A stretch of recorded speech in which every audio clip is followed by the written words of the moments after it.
ಭಾರತೀಯ ಸಂಸ್ಕೃತಿಯಲ್ಲಿ ಗ್ರಹಗಳ ಪ್ರಭಾವ, ಕರ್ಮ ಸಿದ್ಧಾಂತ ಮತ್ತು ಭಕ್ತಿಯ ಮಹತ್ವವನ್ನು ವಿವರಿಸುವ ಅನೇಕ ಪೌರಾಣಿಕ ಕಥೆಗಳು ದೊರೆಯುತ್ತವೆ. ಅವುಗಳಲ್ಲಿ ಶನಿದೇವರ ಕುರಿತು ಹೇಳಲಾಗುವ ಕಥೆಗಳು ಮಾನವನ ಜೀವನದಲ್ಲಿ ಸಹನೆ, ಸತ್ಯ ಮತ್ತು ಧರ್ಮ ಪಾಲನೆಯ ಅಗತ್ಯವನ್ನು ಸ್ಪಷ್ಟವಾಗಿ ತೋರಿಸುತ್ತವೆ. ಶನಿದೇವನು ಕ್ರೂರನಲ್ಲ, ಆದರೆ ಕರ್ಮದ ನ್ಯಾಯಾಧೀಶನೆಂಬ ಸಂದೇಶವನ್ನು ನೀಡುವಂತಹ ಒಂದು ಮಹತ್ವದ ಕಥೆಯೇ ಬ್ರಾಹ್ಮಣನ ಜೀವನದಲ್ಲಿ ನಡೆದ ಈ ಘಟನೆ. ಒಂದು ಊರಲ್ಲಿ ಒಬ್ಬ ಸರಳ ಸ್ವಭಾವದ ಧರ್ಮನಿಷ್ಠ ಬ್ರಾಹ್ಮಣನು ತನ್ನ ಪತ್ನಿ ಹಾಗೂ ಮಕ್ಕಳೊಂದಿಗೆ ವಾಸಿಸುತ್ತಿದ್ದನು. ಅವನ ಜೀವನ ಸಂಪೂರ್ಣವಾಗಿ ದೇವಾಲಯದ ಪೂಜೆ, ವ್ರತವಿಧಿಗಳು, ಹಬ್ಬ ಹರಿದಿನಗಳ ಧಾರ್ಮಿಕ ಆಚರಣೆಗಳಿಂದ ದೊರೆಯುವ ಅಲ್ಪ ಆದಾಯದ ಮೇಲೆ ಅವಲಂಬಿತವಾಗಿತ್ತು. ಐಶ್ವರ್ಯವಿರಲಿಲ್ಲ, ಆದರೆ ಮನಃಶಾಂತಿ ಇತ್ತು. ಪ್ರಾತಃ ಕಾಲ ಸಂಧ್ಯಾ ವಂದನೆ, ದೇವರ ನಾಮಸ್ಮರಣೆ, ಅತಿಥಿ ಸತ್ಕಾರ ಇವೆಲ್ಲ ಅವನ ಜೀವನದ ಅವಿಭಾಜ್ಯ ಅಂಗಗಳಾಗಿದ್ದವು. ಆದರೆ ಜೀವನ ಸದಾ ಒಂದೇ ರೀತಿ ಸಾಗುವುದಿಲ್ಲ.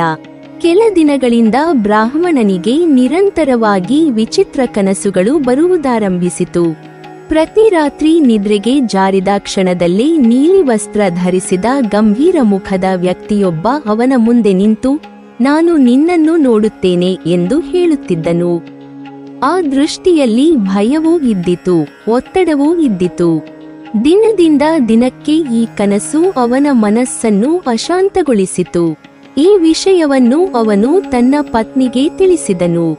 ಸಂಸ್ಕಾರವಂತಳಾದ ಅವಳು ಶಾಸ್ತ್ರಗಳನ್ನು, ಲೋಕಜ್ಞಾನವನ್ನು ತಿಳಿದವಳಾಗಿದ್ದಳು. ಅವಳು ಹೇಳಿದಳು, "ನೀಲಿ ವಸ್ತ್ರ ಧರಿಸಿದವನು ಶನಿದೇವನೇ ಆಗಿರಬಹುದು.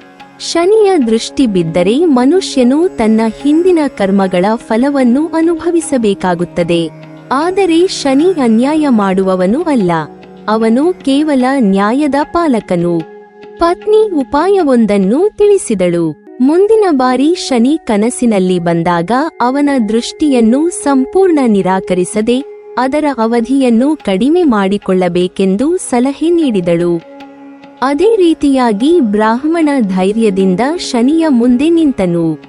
ಶನಿ 7.5 ವರ್ಷಗಳ ಕಾಲ ತನ್ನ ಪ್ರಭಾವವಿರುತ್ತದೆ ಎಂದು ಹೇಳಿದಾಗ ಬ್ರಾಹ್ಮಣ ತಾಳ್ಮೆಯಿಂದ ಆದರೆ ದೃಢವಾಗಿ ಅದನ್ನು ನಿರಾಕರಿಸಿದನು. ಕೊನೆಗೆ 1.5 ಗಂಟೆಗಳ ಕಾಲದ ಶನಿ ದೃಷ್ಟಿಯನ್ನು ಒಪ್ಪಿಕೊಂಡನು. ಇಲ್ಲಿಯೇ ಮಾನವನ ಬುದ್ಧಿವಂತಿಕೆ ಹಾಗೂ ಧೈರ್ಯ ಗೋಚರಿಸುತ್ತದೆ. ದೀರ್ಘಕಾಲದ ಕಷ್ಟಕ್ಕಿಂತ ಕ್ಷಣಿಕ ಸಂಕಷ್ಟವೇ ಉತ್ತಮವೆಂಬ ನಿರ್ಧಾರವನ್ನು ಬ್ರಾಹ್ಮಣ ಕೈಗೊಂಡನು.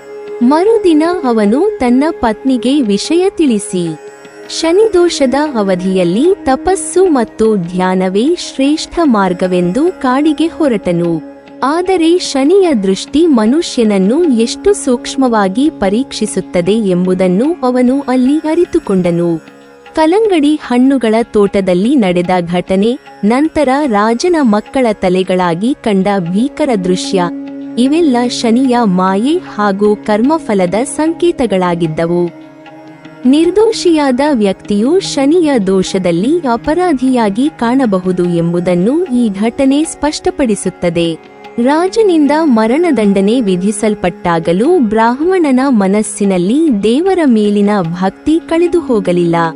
ಕೊನೆಯ ಕ್ಷಣದಲ್ಲಿ ಶಿವಪೂಜೆಗೆ ಅವಕಾಶ ಕೇಳಿದನು.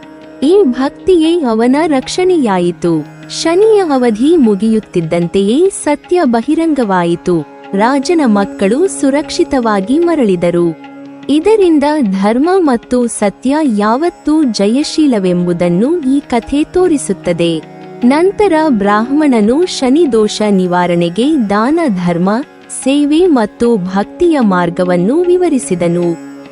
ಕಪ್ಪು ವಸ್ತುಗಳ ದಾನ, ಶನಿ ಹಾಗೂ ಆಂಜನೇಯ ಪೂಜೆ, ದೀಪಾರಾಧನೆ, ನಮ್ರತೆ ಇವೆಲ್ಲ ಕೇವಲ ವಿಧಿವಿಧಾನಗಳಲ್ಲ, ಅವುಗಳ ಹಿಂದೆ ಅಹಂಕಾರ, ತ್ಯಾಗ ಮತ್ತು ಸೇವಾಭಾವ ಅಡಗಿದೆ. ಕಥೆಯ ಅಂತ್ಯದಲ್ಲಿ ಕಲ್ಲಂಗಡಿ ಹಣ್ಣುಗಳು ಚಿನ್ನದ ನಾಣ್ಯಗಳಾಗಿ ಪರಿವರ್ತನೆಯಾದುದು ಬಹು ಮಹತ್ವದ ಸಂಕೇತ. ಕಷ್ಟಕಾಲದಲ್ಲಿ ದುಃಖವಾಗಿ ಕಾಣುವುದೇ ಕರ್ಮಫಲ ಪೂರ್ತಿಯಾದ ನಂತರ ಆಶೀರ್ವಾದವಾಗಿ ಮಾರ್ಪಡುತ್ತದೆ ಎಂಬ ತಾತ್ಪರ್ಯ ಇದರಲ್ಲಿ ಅಡಗಿದೆ. ಹೀಗಾಗಿ ಈ ಕಥೆ ನಮಗೆ ಹೇಳುವುದೇನೆಂದರೆ, ಶನಿದೇವನು ಶಿಕ್ಷಕನಾಗಿದ್ದಾನೆ, ಶತ್ರುವಲ್ಲ. ಅವನು ಮಾನವನ ಅಹಂಕಾರವನ್ನು ಮುರಿದು ಸಹನೆ, ಭಕ್ತಿ ಮತ್ತು ಧರ್ಮದ ಮಹತ್ವವನ್ನು ಕಲಿಸುತ್ತಾನೆ. ಕಷ್ಟ ಬಂದಾಗ ಧೈರ್ಯ ಕಳೆದುಕೊಳ್ಳದೆ ಸತ್ಯ ಮತ್ತು ದೇವರ ಮೇಲಿನ ನಂಬಿಕೆಯನ್ನು ಉಳಿಸಿಕೊಂಡರೆ ಅಂತಿಮವಾಗಿ ಮನುಷ್ಯನು ಮುಕ್ತಿಯನ್ನು ಪಡೆಯುತ್ತಾನೆ. ಇದೇ ಈ ಕಥೆಯ ಮಹಾ ಸಂದೇಶವಾಗಿದೆ. ಈ ಕಥೆಯ ತಾತ್ಪರ್ಯವನ್ನು ಜೀವನದಲ್ಲಿ ಅಳವಡಿಸಿಕೊಳ್ಳುವುದು ಎಂದರೆ, ಶನಿದೇವರನ್ನು ಕೇವಲ ಭಯಪಡುವ ಗ್ರಹವಾಗಿ ನೋಡದೆ ಮಾನವನ ಜೀವನವನ್ನು ಶುದ್ಧೀಕರಿಸುವ ಕಾಲಪುರುಷನಾಗಿ ಅರ್ಥಮಾಡಿಕೊಳ್ಳುವುದಾಗಿದೆ. ಬ್ರಾಹ್ಮಣನ ಜೀವನದಲ್ಲಿ ಸಂಭವಿಸಿದ ಘಟನೆಗಳು ಪೌರಾಣಿಕವಾಗಿದ್ದರೂ ಅವು ಪ್ರತಿಯೊಬ್ಬರ ಜೀವನದಲ್ಲೂ ಒಂದಿಲ್ಲೊಂದು ರೂಪದಲ್ಲಿ ನಡೆಯುತ್ತಲೇ ಇರುತ್ತವೆ. ಸುಖವಾಗಿರುವಾಗ ನಾವು ನಮ್ಮ ಜೀವನ ಸರಿ ಹಾದಿಯಲ್ಲಿ ಸಾಗುತ್ತಿದೆ ಎಂದು ಭಾವಿಸುತ್ತೇವೆ. ಆದರೆ ಏಕಾಏಕಿ ಬರುವ ಸಂಕಷ್ಟಗಳು ನಮ್ಮ ಅಂತರಂಗವನ್ನು ಕದಡಿ ನಮ್ಮ ಸಹನೆ, ವಿವೇಕ ಮತ್ತು ನಂಬಿಕೆಯನ್ನು ಪರೀಕ್ಷಿಸುತ್ತವೆ. ಇಂತಹ ಸಂದರ್ಭಗಳಲ್ಲಿ ಈ ಕಥೆ ನಮಗೆ ನೀಡುವ ಮೊದಲ ಪಾಠವೆಂದರೆ, ಕಷ್ಟಗಳು ಅಕಾರಣವಾಗಿ ಬರುವುದಿಲ್ಲ. ಅವು ನಮ್ಮ ಹಿಂದಿನ ಕರ್ಮಗಳ ಫಲವಾಗಿರಬಹುದು. ಅದನ್ನು ಅರಿತುಕೊಂಡರೆ ಜೀವನದ ಮೇಲೆ ಅಸಮಾಧಾನ ಅಥವಾ ದೇವರ ಮೇಲೆ ಕೋಪ ತೋರಿಸುವ ಬದಲು ಆತ್ಮಪರಿಶೀಲನೆಗೆ ನಾವು ಮುಂದಾಗುತ್ತೇವೆ. ಬ್ರಾಹ್ಮಣನು ಶನಿದೇವರ ಮುಂದೆ 7.5 ವರ್ಷಗಳ ಕಷ್ಟವನ್ನು ನಿರಾಕರಿಸಿ 1.5 ಗಂಟೆಗಳ ಸಂಕಷ್ಟವನ್ನು ಒಪ್ಪಿಕೊಂಡದ್ದು ಜೀವನದ ಬಹಳ ದೊಡ್ಡ ಸತ್ಯವನ್ನು ತೋರಿಸುತ್ತದೆ.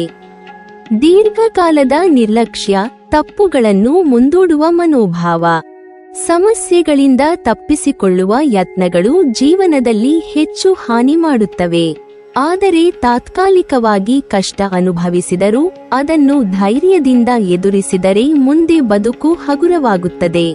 ಇದನ್ನು ಜೀವನದಲ್ಲಿ ಅಳವಡಿಸಿಕೊಳ್ಳುವುದು ಎಂದರೆ, ಸಮಸ್ಯೆ ಬಂದಾಗ ಅದನ್ನು ಮರೆಮಾಚದೆ ಎದುರಿಸಿ ಪರಿಹಾರ ಕಂಡುಕೊಳ್ಳುವ ಮನೋಭಾವ ಬೆಳೆಸಿಕೊಳ್ಳುವುದಾಗಿದೆ. ಕಷ್ಟಕಾಲದಲ್ಲಿ ಮನುಷ್ಯನ ಬುದ್ಧಿ ಹೇಗೆ ಮಂಕಾಗಬಹುದು ಎಂಬುದನ್ನು ಕಲ್ಲಂಗಡಿ ಹಣ್ಣುಗಳ ಘಟನೆ ಸ್ಪಷ್ಟವಾಗಿ ತೋರಿಸುತ್ತದೆ. ಸಾಮಾನ್ಯವಾಗಿ ಸರಳವಾಗಿ ಕಾಣುವ ವಿಷಯಗಳು ಕೂಡ ಸಂಕಷ್ಟದ ಸಮಯದಲ್ಲಿ ಭಯಾನಕ ರೂಪ ತಾಳಬಹುದು.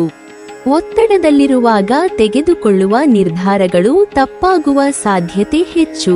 ಆದ್ದರಿಂದ ಜೀವನದಲ್ಲಿ ಸಂಕಷ್ಟ ಎದುರಾದಾಗ ತಾಳ್ಮೆ ಕಳೆದುಕೊಳ್ಳದೆ, ಆತುರದಿಂದ ನಡೆದುಕೊಳ್ಳದೆ ಸಮಯಕ್ಕೆ ಅವಕಾಶ ಕೊಡುವುದು ಅತ್ಯಗತ್ಯ.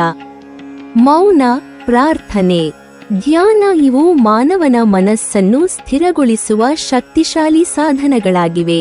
ರಾಜಸಭೆಯಲ್ಲಿ ಬ್ರಾಹ್ಮಣನು ಅನುಭವಿಸಿದ ಅಪಮಾನ ಮತ್ತು ಮರಣದಂಡನೆಯಂತಹ ಭೀಕರ ಪರಿಸ್ಥಿತಿಯಲ್ಲೂ ಅವನು ಸತ್ಯ ಮತ್ತು ಭಕ್ತಿಯನ್ನು ಕೈಬಿಡಲಿಲ್ಲ.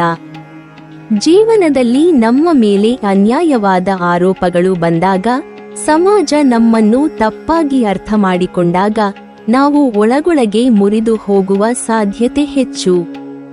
ಆದರೆ ಈ ಕಥೆ ಹೇಳುವುದು, ಸತ್ಯವನ್ನು ಹಿಡಿದು ನಿಂತವನು ತಾತ್ಕಾಲಿಕವಾಗಿ ಸೋತಂತೆ ಕಾಣಬಹುದು, ಆದರೆ ಕಾಲದ ನ್ಯಾಯಾಲಯದಲ್ಲಿ ಅವನೇ ಗೆಲ್ಲುತ್ತಾನೆ.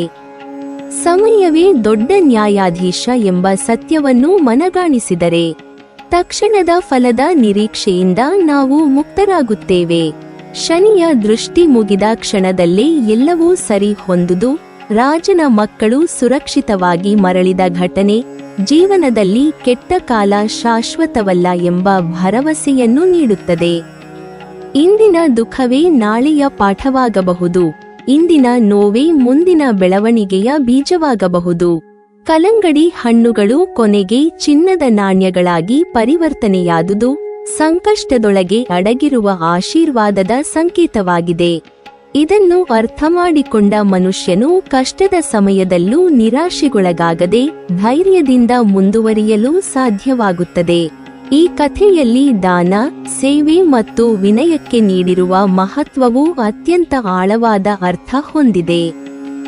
ದಾನ ಎಂದರೆ ಕೇವಲ ಧಾರ್ಮಿಕ ವಿಧಿವಿಧಾನವಲ್ಲ, ಅದು ಅಹಂಕಾರವನ್ನು ಕರಗಿಸುವ, ಮಾನವನನ್ನು ಮಾನವೀಯತೆಯ ಕಡೆಗೆ ತರುವ ಸಾಧನವಾಗಿದೆ. ಜೀವನದಲ್ಲಿ ಸ್ವಲ್ಪ ಕಡಿಮೆ ಇರುವವರಿಗೆ ಸಹಾಯ ಮಾಡುವುದರಿಂದ, ನಮ್ಮೊಳಗಿನ ಕಠಿಣತೆ ಕರಗುತ್ತದೆ ಮತ್ತು ಮನಸ್ಸಿಗೆ ಶಾಂತಿ ದೊರೆಯುತ್ತದೆ. ಸೇವೆ ಮತ್ತು ಸಹಾನುಭೂತಿ ನಮ್ಮ ಕರ್ಮಗಳನ್ನು ಶುದ್ಧೀಕರಿಸುವ ಮಾರ್ಗಗಳಾಗಿವೆ. ಅಂತಿಮವಾಗಿ ಈ ಕಥೆ ನಮಗೆ ಕಲಿಸುವ ಮಹತ್ವದ ಪಾಠವೆಂದರೆ, ಶನಿದೇವನು ಶತ್ರುವಲ್ಲ, ಶಿಕ್ಷಕ. ಅವನು ಮನುಷ್ಯನನ್ನು ನಾಶಮಾಡಲು ಅಲ್ಲ, ಅವನನ್ನು ರೂಪಿಸಲು ಬರುತ್ತಾನೆ. ಸಹನೆ, ಶ್ರಮ, ಪ್ರಾಮಾಣಿಕತೆ ಮತ್ತು ವಿನಯ ಇವು ಶನಿಯ ಪಾಠಗಳು.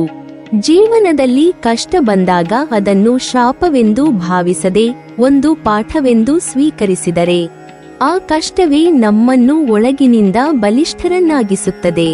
ಹೀಗೆ ಈ ಕಥೆಯ ತತ್ವಾರ್ಥಗಳನ್ನು ನಮ್ಮ ದೈನಂದಿನ ಬದುಕಿನಲ್ಲಿ ಅಳವಡಿಸಿಕೊಂಡರೆ ಯಾವುದೇ ಸಂಕಷ್ಟವೂ ನಮ್ಮನ್ನು ಮುರಿಯಲಾರದು. ಅದು ನಮ್ಮನ್ನು ಮತ್ತಷ್ಟು ಪಕ್ವರನ್ನಾಗಿಸುವ ಸಾಧನವಾಗುತ್ತದೆ. ಶನಿದೇವರು ಭಾರತೀಯ ಧಾರ್ಮಿಕ ಪರಂಪರೆಯಲ್ಲಿ ಕರ್ಮಫಲದ ದಾತನಾಗಿ, ನ್ಯಾಯದ ಪ್ರತೀಕವಾಗಿ ಪೂಜಿಸಲ್ಪಡುವ ಮಹಾದೇವತೆಯಾಗಿದ್ದಾರೆ. ಸಾಮಾನ್ಯವಾಗಿ ಶನಿದೇವರನ್ನು ಭಯದಿಂದ ನೆನೆಸಿಕೊಳ್ಳುವ ಮನೋಭಾವ ಜನರಲ್ಲಿ ಕಂಡುಬಂದರೂ, ಶಾಸ್ತ್ರಗಳ ದೃಷ್ಟಿಯಲ್ಲಿ ಶನಿದೇವರು ಕ್ರೂರನಲ್ಲ, ಮನುಷ್ಯನ ಅಂತರಂಗವನ್ನು ಶುದ್ಧಗೊಳಿಸಿ ಅವನನ್ನು ಧರ್ಮ ಮಾರ್ಗಕ್ಕೆ ತರುವ ಕಾರುಣ್ಯಮಯ ದೇವರು. ಶನಿದೇವರ ಆರಾಧನೆ ಮನುಷ್ಯನ ಜೀವನದಲ್ಲಿ ಶಾಂತಿ, ಸಹನಶೀಲತೆ, ಸ್ಥೈರ್ಯ ಮತ್ತು ಆತ್ಮಬಲವನ್ನು ತುಂಬುತ್ತದೆ. ನೀವಿನ್ನೂ ನಮ್ಮ ಚಾನಲನ್ನು ಸಬ್ಸ್ಕ್ರೈಬ್ ಮಾಡಿಲ್ವಾ? ಹಾಗಾದರೆ ಈ ಕೂಡಲೇ ನಮ್ಮ ಇಂದ್ರಜಾಲ ಚಾನಲ್ ಅನ್ನು ಸಬ್ಸ್ಕ್ರೈಬ್ ಮಾಡಿ ಮತ್ತು ಪಕ್ಕದಲ್ಲಿರುವ ಬೆಲ್ ಐಕಾನ್ ಅನ್ನು ಕ್ಲಿಕ್ ಮಾಡಿದರೆ ನಮ್ಮ ಹೊಸ ವಿಡಿಯೋಗಳನ್ನು ನೀವು ನೋಡಬಹುದು.